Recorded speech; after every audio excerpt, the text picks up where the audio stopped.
Well, we are moving on and we're going to talk about the linebackers. We're going to discuss them next. Let's cue the intro. The city of the dream team, Hakeem, Turing, Beyonce, yeah, me. And I remember hot summer, hot winter. I couldn't fight, so the block made a hot spill. Hello, everybody. Welcome back to 713 Houston Sportcast. I'm your host, Ruben Calavillo, and we're going to be talking about the linebackers today. And also the edge rushers. They're called, outside linebackers. We're going to throw them on in a group and break down, one through all of them, how I think they're going to ball out, and how I think they're going to be for the Houston Texans defense.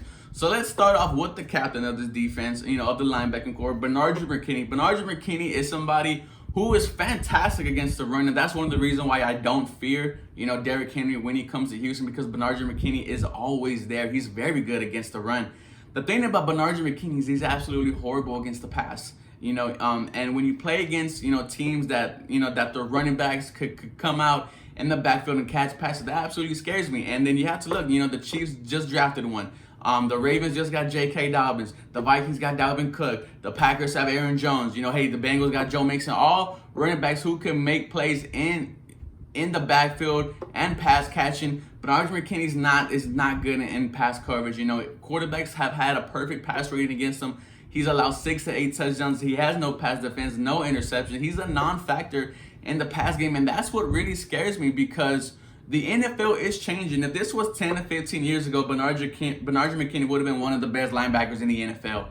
But the fact that the NFL is getting faster, running backs are doing much more, slot receivers are speed demons, it's going to be hard for somebody like Bernard McKinney to thrive in the passing game. But if we go against somebody who's run heavy, I love that. Bernard McKinney, 70 tackles on the season, 1 sack, 1 forced fumble. He's there against the run. The only question is can he hold up in the passing game? Now let's talk about, his partner in crime, somebody who I'm very high on, who I think could take over that number 1 linebacker spot, and that is Zach Cunningham. 108 tackles on the season, 3 sacks, a couple forced fumbles. Zach Cunningham is really coming into his own in this league.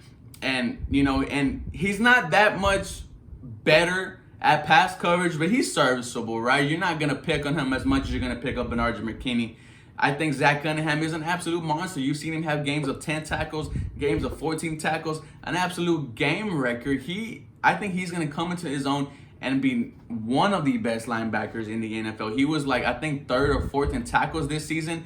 And, in the AFC, I would love to see that increase. I think Zach Cunningham is going to have a huge year for this Houston Texans defense. And now let's get to somebody who's probably our best linebacker in, against the pass, and that is Dylan Cole. And the only problem is that Dylan Cole cannot stay healthy. We've seen Dylan Cole pick off passes and take it back for a touchdown. He's our best coverage linebacker. And if he manages to stay healthy, he might have a big year, because we are going against a bunch of heavy throw the ball offenses. Like I said, the Chiefs, the Ravens, all these guys could air out the rock. And, we're going to need a serviceable linebacker who could drop back in coverage. And that's the type of guy that Dylan Cole is. If he stays healthy, I think he's going to have a very good season. But it's always a big if with him.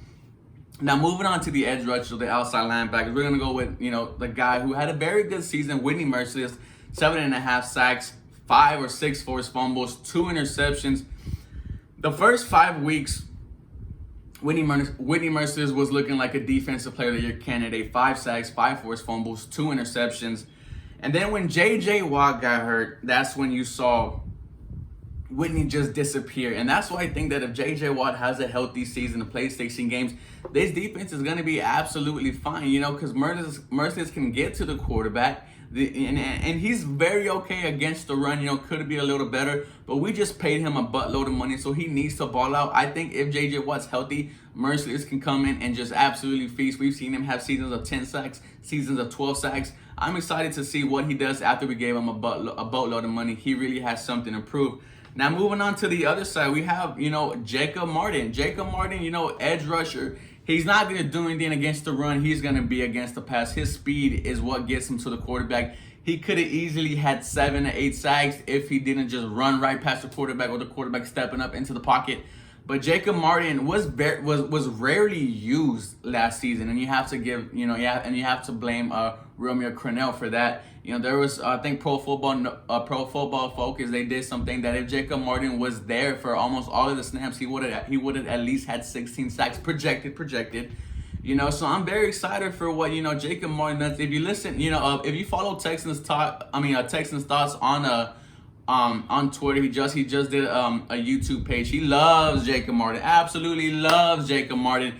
He's breaking down some of his film on Jacob Martin, so go check out Texans Thoughts. But, you know, I'm excited to see, you know, he had more sacks than Jadeveon Clowney, but his thing against the run is he's not that very good. Now, moving on to somebody who, you know, who might not be on this team, Brendan Scarlett. He had 51 tackles and 3.5 sacks on the season. He's taken over the Clowney role, and, you know, he did okay. You know, he's not a Clowney. He had 3.5 sacks, but he's not that very good against the run, and that's why I think Jonathan Greenard, the rookie that we just drafted, might overtake his spot. Jonathan Greenard, ladies and gentlemen, is an absolute beast. You know, he led the SEC in tackles for loss and in sacks. So when you get a type of caliber player like that from the SEC, he's going to be a playmaker. He might take Brendan Scarlett's job. And if that happens, totally fine with it. You know, this is a business. I'm super excited for what Jonathan Greenard could do over Brendan Scarlett. And somebody else who might be on the bubble is Duke Ejiofor. Duke Ejiofor has shown that he can get to the quarterback. The only problem is, just like Dylan Cole, is that Duke Ejiofor cannot stay healthy. If Duke Ejiofor stays healthy, I think he could be serviceable. The one thing that I want Anthony Weaver to do is I want to rotate these guys. I don't want, you know, the quarterbacks to look and just see the same people.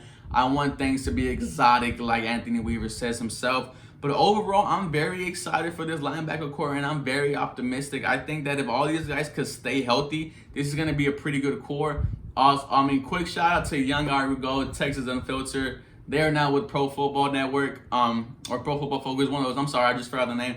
They've been grinding hard. Go check them out, guys. And we're almost to 1,000 subscribers. We're going to get there pretty soon. As always, guys, go Texans. And as always, y'all have a blessed day. Woo!